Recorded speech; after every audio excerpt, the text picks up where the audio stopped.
Welcome to the Arlington Street Church podcast. Founded in 1729, Arlington Street continues today as a gathering place for progressive people of faith in the greater Boston area and beyond. We are located at the corner of Arlington and Boylston Streets, across from the Public Garden in Boston, Massachusetts. Please visit ascboston.org for more information about this historic Unitarian Universalist congregation. Arlington Street Church, gathered in love and service for justice and peace. Miles Davis said, "I always listen for what I can leave out." This from one of North America's greatest jazz trumpeters. Not how can I embellish this, how can I make it more complex, more layered, but what can I leave out? Listen to the spare, muted playing on All Blues or Stella by Starlight, and you can hear the beauty that can be coaxed out of the silence if you leave out just enough. Meditation teacher Dean Slider writes, "There's no straight line that can't be made crooked, no easy task that can't be made hard, no clear statement that can't be obscured, no ordinary encounter that can't be twisted into endless ramifications." Even Viktor Serebryakov, former president of the Genius Society Mensa, once said, "Unfortunately, intelligence is no guarantee against stupidity." Across 2 centuries, American naturalist Henry David Thoreau's directive echoes from the shores of Walden. Simplify, simplify.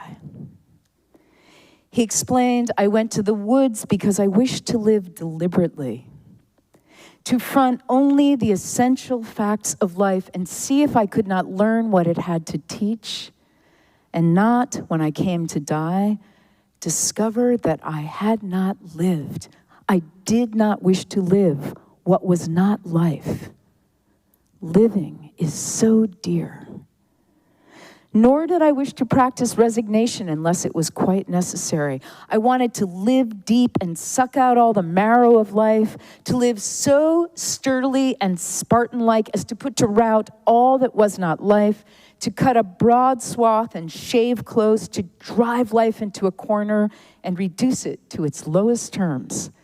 And if it proved to be mean, why then to get the whole and genuine meanness of it and publish its meanness to the world.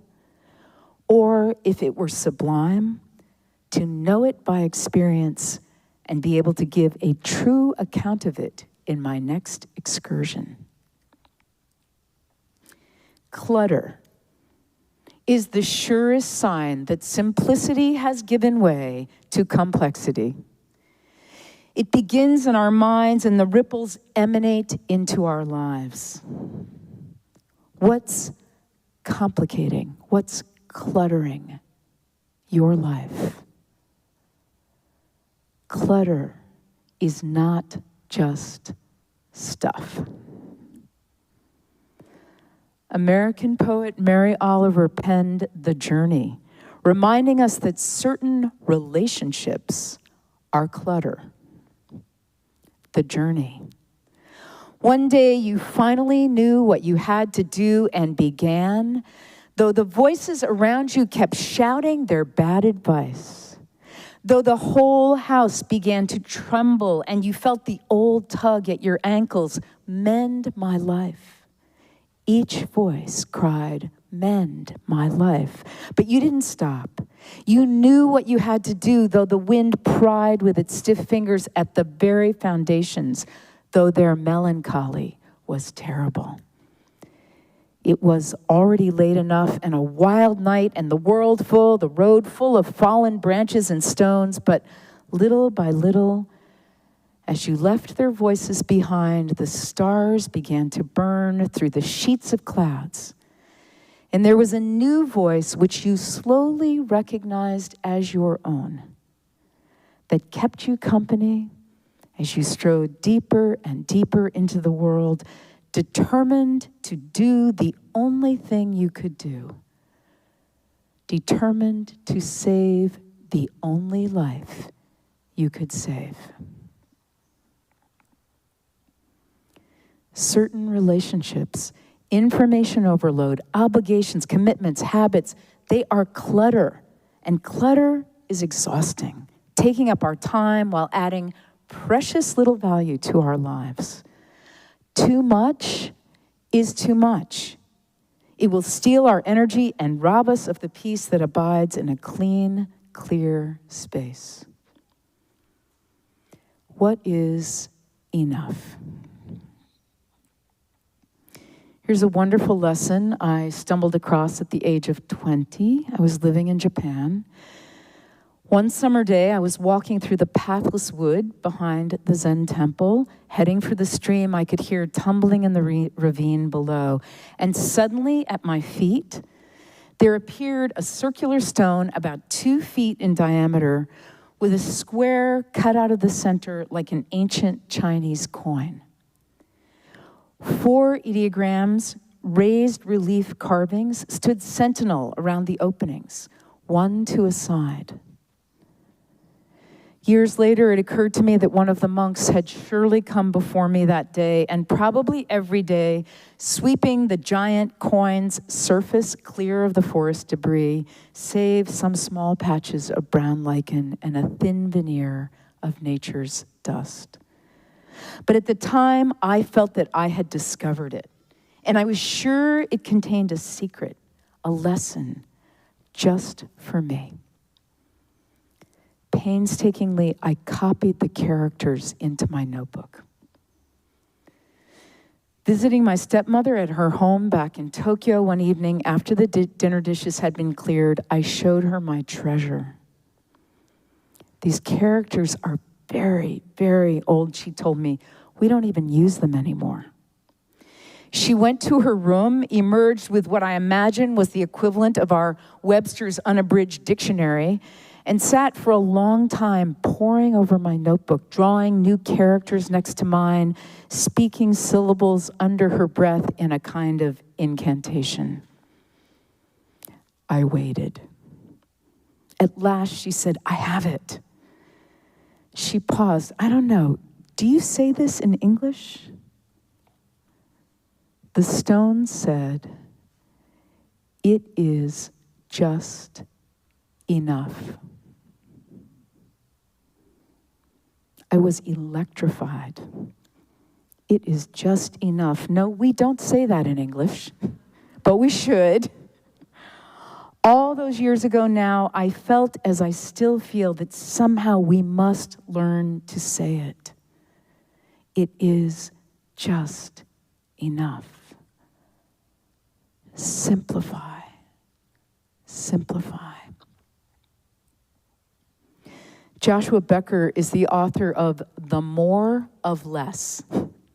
His list of the most important things to simplify in our lives includes our possessions, our time commitments, our goals, our negative thoughts, debt, words, artificial ingredients, screen time, fruitless connection to the events of the world, and the illusion of multitasking. He urges us to release ourselves from constraints that are not in line with our highest values. Choose 1 or 2 goals at a time at most. Clean up our minds by releasing bitterness, resentment, jealousy, and hatred. Getting out from under the weight of all kinds of indebtedness. And regularly unplugging from our technology.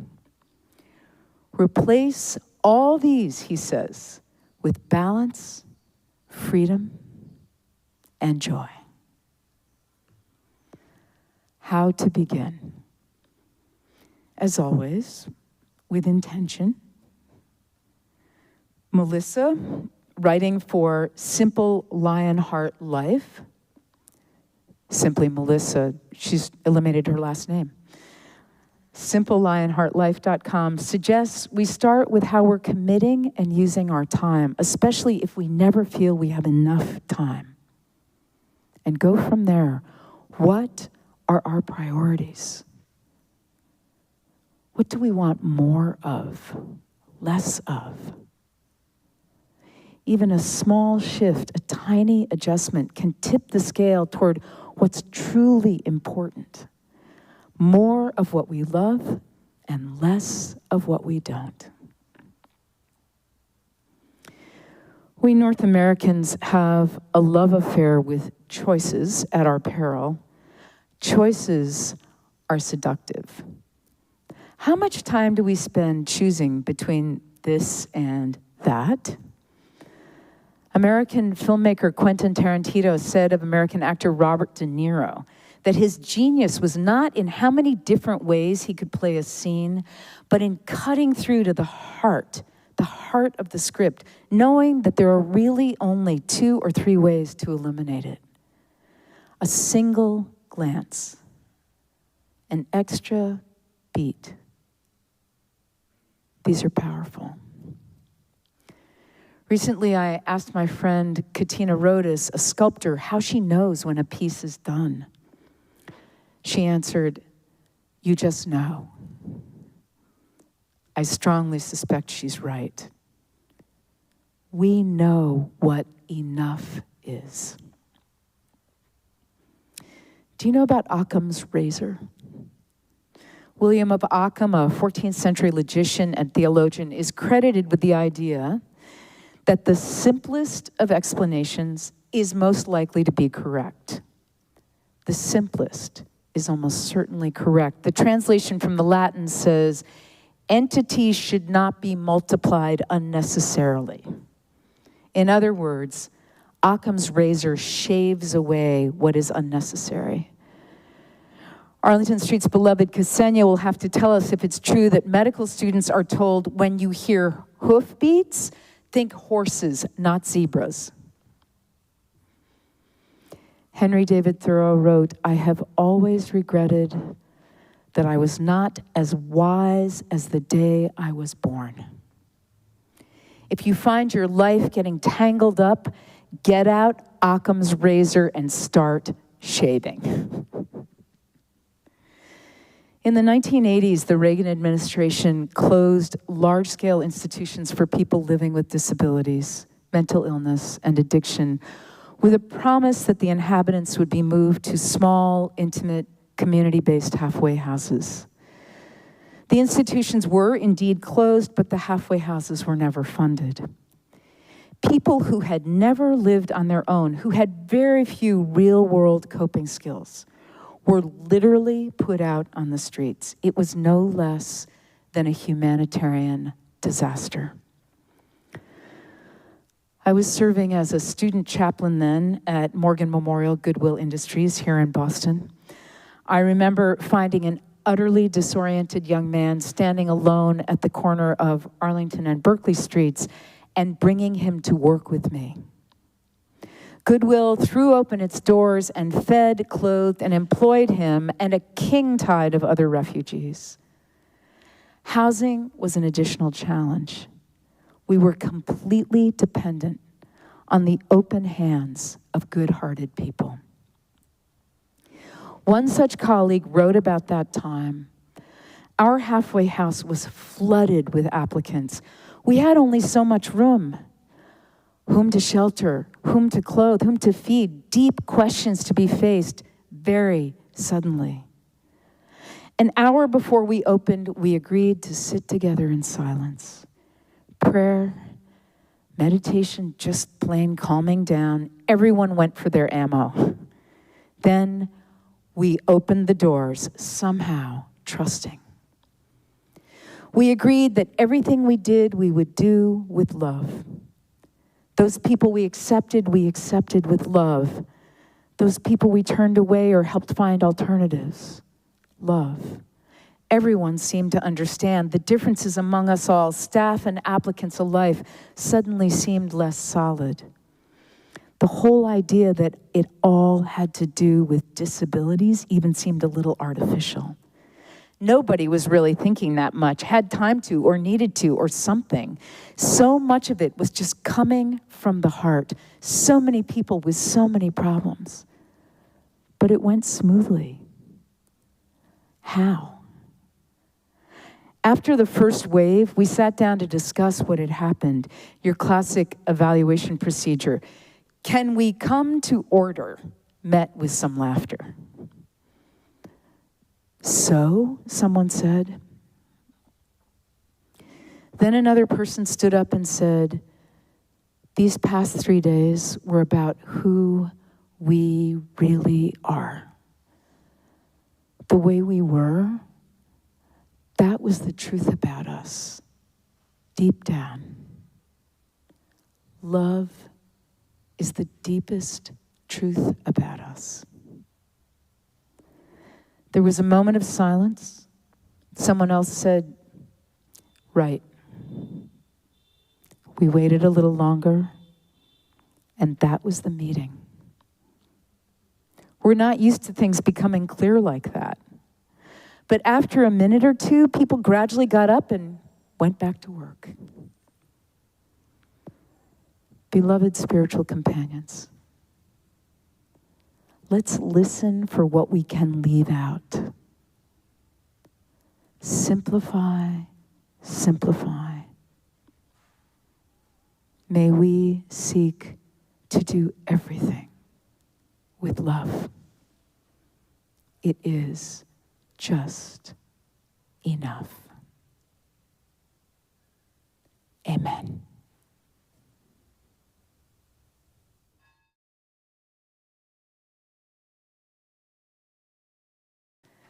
And now for our benediction, I invite you to put your hands over your heart in Namaste.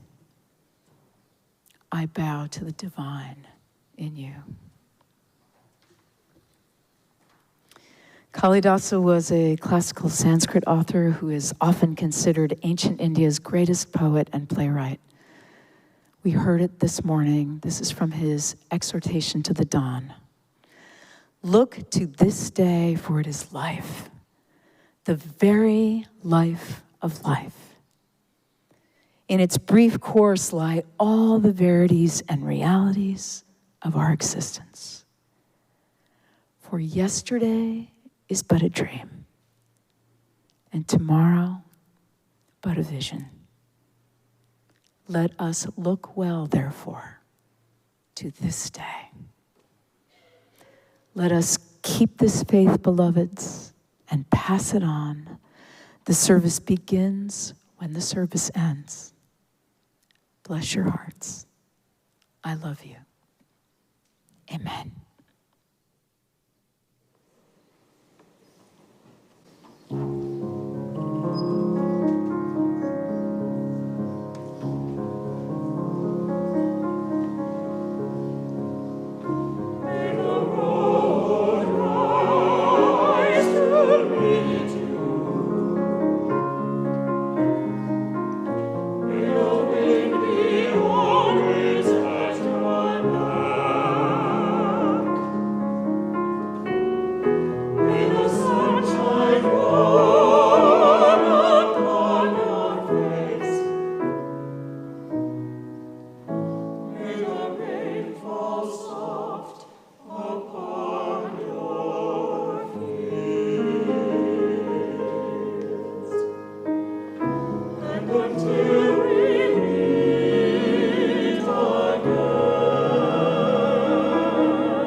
visit ascboston.org for more information about this historic Unitarian Universalist congregation. Arlington Street Church, gathered in love and service for justice and peace.